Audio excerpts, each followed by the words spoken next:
संसाधनों के मार्ग निकलते हैं। पशुपालन, मत्स्य पालन, इसी प्रकार से उद्याने की नर्सरी, ऐसे कई प्रकार के विषयों को जोड़ने का प्रयास किया। मुझे इस बात की प्रसन्नता है कि जब हम अपने योजनाओं के लक्ष्य की तरफ लेकर के कुछ विभागों की तरफ देखते हैं, तो आज भी आकर बैठने के साथ मुझे भी आपने परीक्षा में फंसा लिया। मुझे भी हाथ में अपनी तरफ से डिजिटल अलग अलग प्रकार की तकनीक के मार्ग पे पहुंचाया, लेकिन माइक के माध्यम से किसान हेल्पलाइन की मुझे भी उस लाइन पर खड़ा किया। अब मुझे लगा कि मैंने बोल दिया और उसको जो लगा उसने बोल दिया। हो सकता है मैंने जो बोला उसने समझा नहीं, या उसने जो बोला मैंने नहीं समझा। हम दोनों समझते समझते आप भी समझ लिया, हम भी समझ लिया।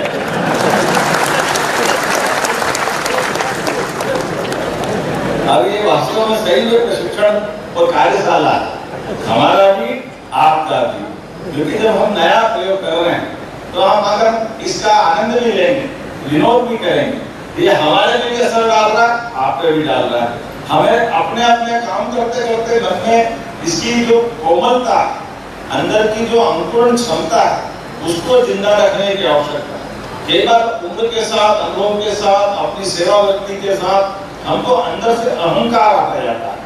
वो सब तरफ से हो सकता है, हमारी तरफ से भी हो सकता है, आपकी तरफ से हो सकता है, किसानों की साइड से भी बहुत सारी बातें आती है। ऐसे आप जब नए प्रयोग की तरफ जाते हो तो मनुष्य का स्वभाव होता है, वो सहजता से नहीं मानता। वो बजाय पॉजिटिव लेने के कई बार ऐसे प्रश्न खड़ा करेगा जिसमें से आपकी दुविधा में पड़ोगे। लेकिन ये संसार चलाने के लिए हम अपनी पवित्रता के बलबूते पर, हमारी लगातार एकात्म भाव से उसके पीछे पढ़ने की आवश्यकता है। जब आप पढ़ते हो, पीछे लगते हो, तो उसके परिणाम भी आते हैं। मुझे इस बात की प्रसन्नता, ऐसे कई चीजें मैं देखता हूँ तो पहले लगता असंभव है, कैसे होगी, हो ही नहीं सकती, लेकिन अपने सामने धीरे धीरे होती जा रही।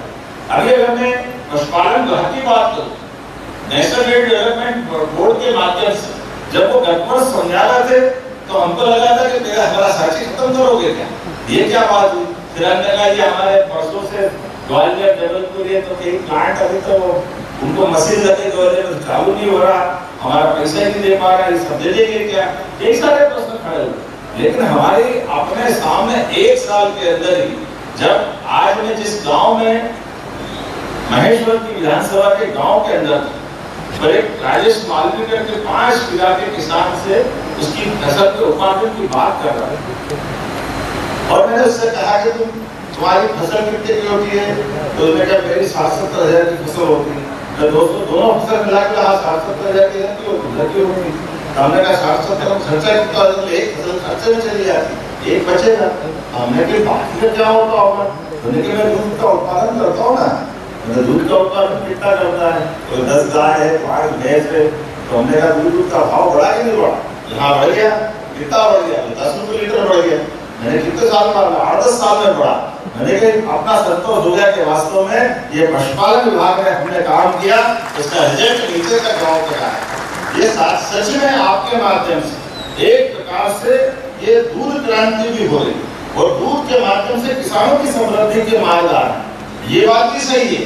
ये जब आंकड़े अपन तथ्यात्मक रूप से देखते हैं तो वो भी दिखाई देते हैं कि हमारी सरकार के गठन के साथ अगर हम गेहूं का रेट, आप आजकल तो चैट जीपीटी का जमाना है, अपने पास बहुत सारे संसाधन।